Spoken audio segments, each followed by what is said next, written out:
We may have come to a point in time when Earth is asking us, do you know what you're doing?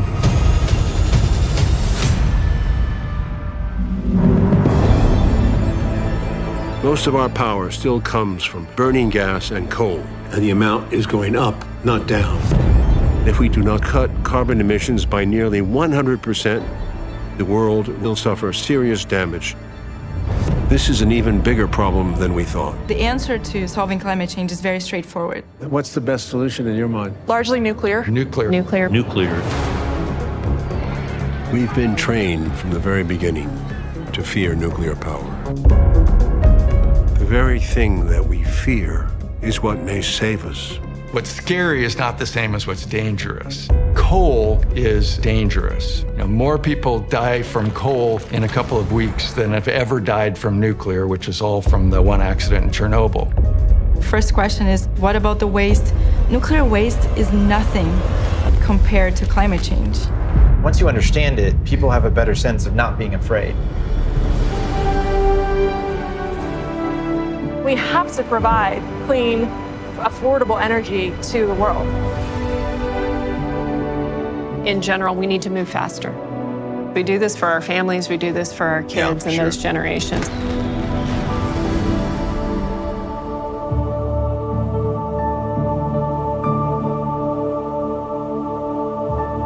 We've run out of time to be afraid.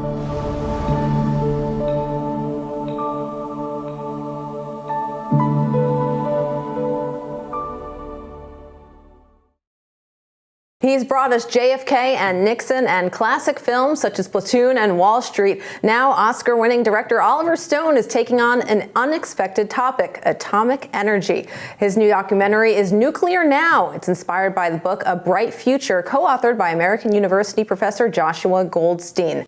This project contends that the key to overcoming climate change could actually be in nuclear energy. Oliver Stone and Joshua Goldstein join me now. Welcome to both of you. All right. So, nuclear energy, how did you happen upon this topic? I'm no expert, and I never was scientific, and made the movies, made 20 features, but then got older, and documentaries are a little bit easier for me to get made. And frankly, it's scared after I saw the Al Gore film. It's scary. And there's no question that something is changing. And I felt it. And people, science, everyone who talks to me talks about changes in the weather, changes in the seas. Now people say that that's all part of the way, but it doesn't feel right, especially when you travel a lot. I have traveled a lot, and there's a lot of changes everywhere. So what's the solution? There's so many people talking about it that it's hard to tell. I was confused. I read Joshua's book because I saw a review in the New York Times of Bright Future by Richard Rhodes. And I bought the book and read it. And it's simple, it's easy to understand, it's practical, and it's commonsensical, which is saying, listen, well, I won't tell you what it's saying because he should, but frankly, I liked it. I called him and I made the movie as soon as I could. I mean, it was the most important issue on the table for me, more important than any film. And I'm very happy with the result, although it was painful to achieve, two and a half years.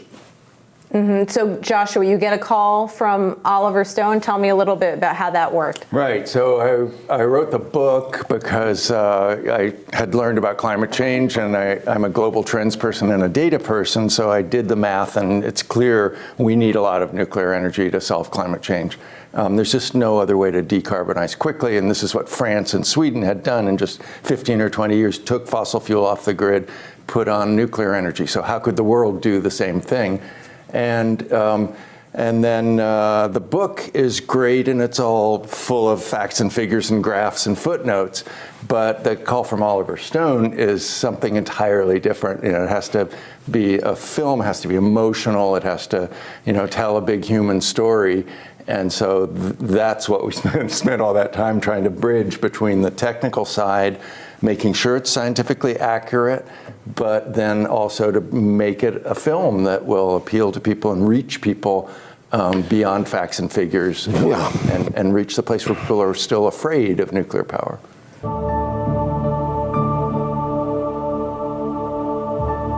We've run out of time to be afraid.